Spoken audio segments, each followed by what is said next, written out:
Astrology या ज्योतिष एक डिवाइन नॉलेज या दैवी विद्या है जो हमारे ऋषियों ने हजारों साल पहले बताया है इस विद्या को। और एस्ट्रोलॉजी या ज्योतिष की तीन मेन ब्रांचेस हैं, सिद्धांत, होरा और संहिता।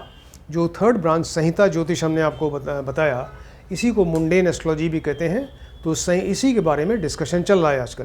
तो मुंडेन एस्ट्रोलॉजी या संहिता ज्योतिष का मतलब ये है कि जिसमें बहुत सारे लोग एक साथ इन्वॉल्व होते हों। कोई ऐसी घटना घटे जिससे कि बहुत सारे लोग सामूहिक रूप से उसमें इन्वॉल्व हो रहे हों, तो उस घटना के बारे में प्रेडिक्ट करना, पहले से बता देना, अनुमान लगाना, इसी को ही मुंडेन एस्ट्रोलॉजी या संहिता ज्योतिष कहते हैं, राइट।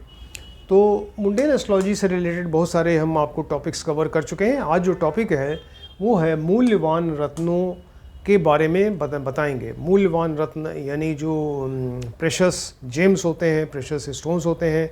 आपने देखा होगा लोग अंगूठी में पहनते हैं जड़वा के उसको, राइट।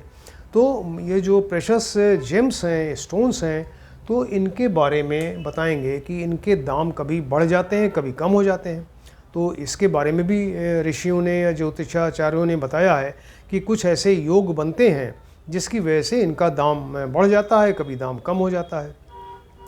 तो ये दाम कम ज़्यादा कैसे होते हैं, इस चीज़ को तो पहले भी आपको बताया। जैसे ग्रह अपनी अपनी ऑर्बिट्स में घूम रहे हैं और सूर्य का चक्कर लगा रहे हैं। हर एक ग्रह की अपनी ऑर्बिट फिक्स है, राइट। उसमें सूर्य का चक्कर लगा रहे हैं। घूमते घूमते वो डिफरेंट राशियों में या नक्षत्र में प्रवेश करते हैं। 12 राशियाँ, 27 नक्षत्र। तो कभी किसी राशि में, किसी नक्षत्र में, इस तरह से वो डिफरेंट राशियों और नक्षत्रों में प्रवेश करते हैं। और ग्रह घूमते घूमते अपनी ऑर्बिट्स में कभी मार्गी रहते हैं, यानी सीधे चल रहे हैं, स्ट्रेट मूवमेंट है, या कभी कभी अचानक वो उल्टे चलने लगते हैं, उसको वक्री या रेट्रोग्रेड कहते हैं। या कोई ग्रह जो है वो किसी राशि के साथ साथ उदय हो रहा है, या कभी सूर्य के साथ बैठकर अस्त हो रहा है, अस्त या कंबस्ट होता है। तो यानी सूर्य और उस ग्रह के बीच में डिस्टेंस इतना कम हो गया, इतने कम डिग्री का डिस्टेंस आया कि सूर्य के प्रभाव से वो ग्रह ही अपने आप में प्रभावहीन हो गया, उस ग्रह का अपना प्रभाव ही खत्म हो गया, सूर्य का इतना तेज है। तो उसको कहते हैं ग्रह अस्त हो गया या कंबस्ट हो गया। इसी तरह से ऑर्बिट्स में घूमते घूमते वो एक से ज़्यादा ग्रह भी कभी कभी एक साथ आ जाते हैं। तो उसको 2, 3, 4 ग्रह आ जाते हैं एक साथ में, तो उसको ग्रहों की युति या कंजंक्शन कहते हैं। या एक ग्रह की दृष्टि दूसरे ग्रह पे पड़ रही है, उसको दृष्टि या एस्पेक्ट कहते हैं। इस तरह से ऐसी तमाम सिचुएशंस बनती रहती हैं ग्रहों के घूमने से ऑर्बिट्स में कि वो उसी को ज्योतिषी योग कहते हैं, राइट। इन्हीं को ज्योतिषी योग कहते हैं। इन्हीं ज्योतिषी योगों के माध्यम से आप बता सकते हैं कि ये जेम्स जो हैं, प्रेशस जेम्स, इनका दाम कब बढ़ रहा है, कब कम हो रहा है। अब प्रेशस जेम्स जो हैं ये हर एक ग्रह के अपने अपने अलग अलग हैं। जैसे ये इनके जो कारक ग्रह हैं, हर एक ग्रह का अपना एक स्टोन है, जेम है।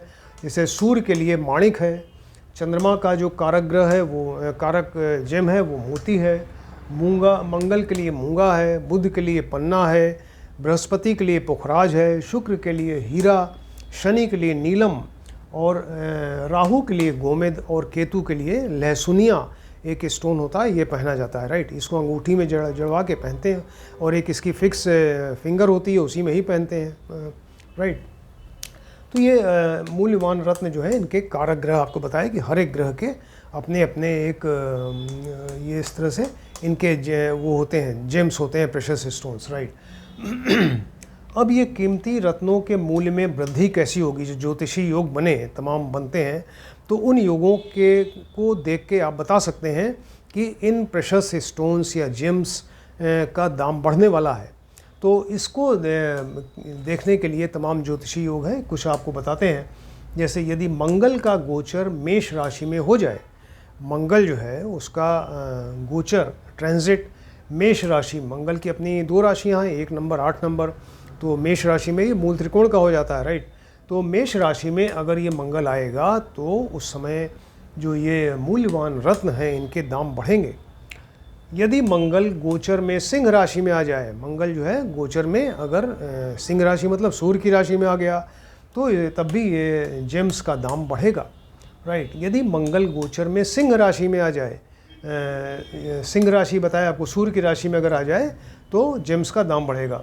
बुध प्लस शुक्र की युति हो जाए, घूमते घूमते बुध एंड शुक्र एक साथ आ जाएं, बुध अपनी ऑर्बिट में घूम रहा है, शुक्र अपनी ऑर्बिट में घूम रहा है, तो दोनों घूमते घूमते एक साथ अगर आ जाएंगे तो उस समय ये कीमती रत्नों के मूल्य में वृद्धि होगी, उनका दाम बढ़ जाएगा। शुक्र का गोचर 12 नंबर मीन राशि में उत्तरा भाद्रपद नक्षत्र में हो जाए, तो शुक्र का गोचर जब 12 नंबर मीन गुरु की राशि है इसमें जाता है तो शुक्र उच्च का हो जाता है, एग्जल्टेड, और 12 नंबर मीन राशि में उत्तरा भाद्रपद नक्षत्र में अगर आ जाएगा तो ये कीमती रत्नों का मूल्य बढ़ जाएगा, राइट।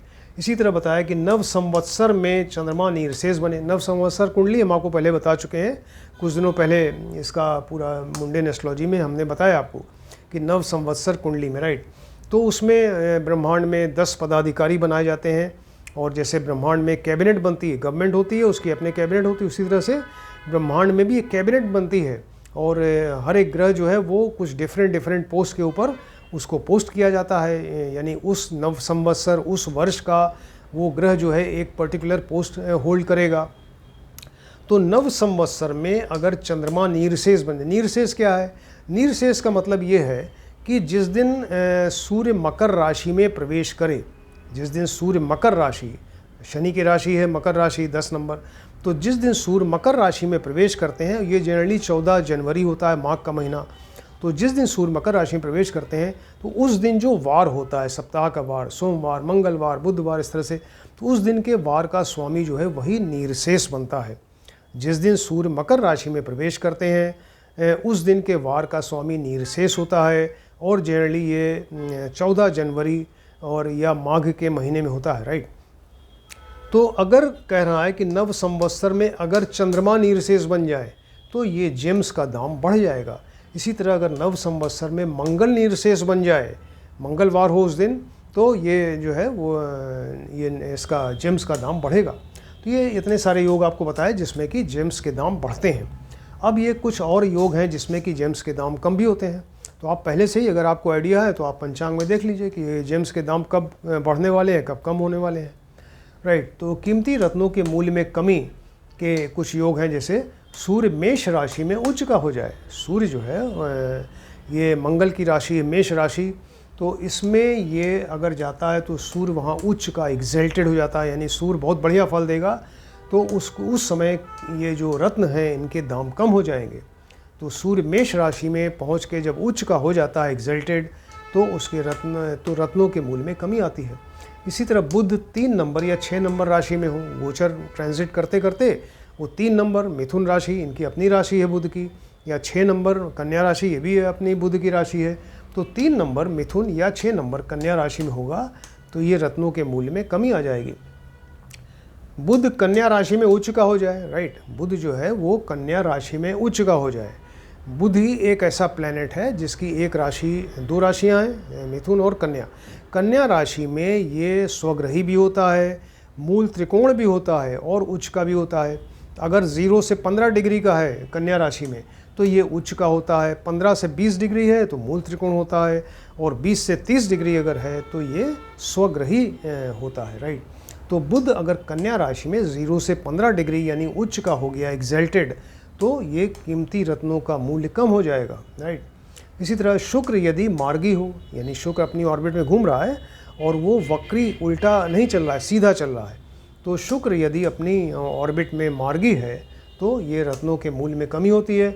शुक्र का गोचर सिंह राशि पूर्वा फाल्गुनी नक्षत्र में हो, शुक्र का गोचर जो है कहते हैं कि अगर ये सूर्य की राशि सिंह राशि में पूर्वा फाल्गुनी नक्षत्र में अगर आ गया गोचर करते हुए ट्रांजिट में, तो ये रत्नों का दाम कम हो जाता है।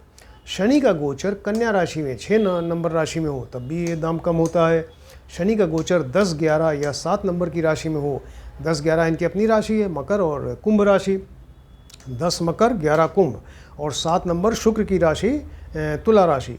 तो शनि जो है 10 और 11 नंबर यानी मकर और कुंभ में स्वग्रही होते हैं, और या 7 नंबर में जब जाएंगे इसमें तुला राशि में तो ये उच्च के हो जाते हैं, एग्जल्टेड, यानी बहुत ही बढ़िया फल देने वाले हैं। तो शनि का गोचर मकर, कुंभ या तुला राशि यानी स्वग्रही हो या उच्च का हो तो ये रत्नों के मूल्य में कमी हो जाती है, राइट। और बताया कि रत्नों से संबंधित ग्रह अगर स्वग्रही हो या उच्च के हों, कोई भी ग्रह अगर स्वग्रही है या उच्च का हो गया तो ये रत्नों के मूल्य में कमी हो जाती है, राइट।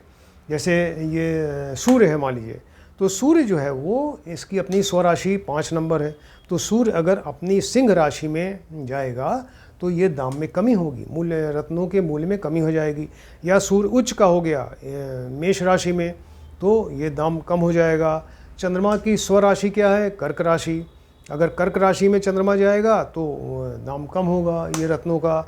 चंद्रमा अगर वृष राशि 2 नंबर राशि में जाएगा, उच्च का हो जाएगा, तब ये दाम कम हो जाएगा। इसी तरह से मंगल है, मंगल की स्वराशियाँ 1 नंबर और 8 नंबर है, मेष राशि और वृश्चिक राशि स्वग्रही, इसमें हो जाएगा मंगल, तो वो इनका रत्नों का दाम कम होगा। या मंगल 10 नंबर राशि जो मकर राशि है अगर उसमें जाएगा तो उच्च का हो जाएगा, उस समय भी रत्नों का दाम कम हो जाएगा। बुध आपको बताया कि बुध जो है ये 3 और 6 नंबर राशियाँ अपनी राशियाँ हैं, या तो इसमें जाए स्वग्रही हो गया, या 6 नंबर में पर्टिकुलरली 0 से 15 डिग्री का अगर है तो उच्च का हो गया, तब ये इस तरह से दाम कम होगा। बृहस्पति जो है इनकी अपनी राशियाँ 9 और 12 हैं, धनु और मीन राशि, इसमें जाएगा स्वग्रही तो दाम कम होगा रत्नों का। या इनकी उच्च राशि है 4 नंबर कर्क राशि, कर्क राशि में बृहस्पति जाएंगे तो ये उच्च के हो जाएंगे और रत्नों का दाम कम होगा। शुक्र की अपनी राशियाँ 2 और 7 नंबर है, वृष राशि और तुला राशि, ये इसमें अगर जाएंगे तो स्वग्रही हो जाएंगे, दाम कम हो जाएगा। अगर ये मीन राशि में जाएंगे 12 नंबर में तो उच्च के हो जाएंगे एग्जल्टेड, तब भी दाम कम होगा। शनि की अपनी राशियाँ आपको बताया कि 10 और 11 हैं, मकर कुंभ, इसमें जाएंगे स्वग्रही हो गए तो दाम कम होगा।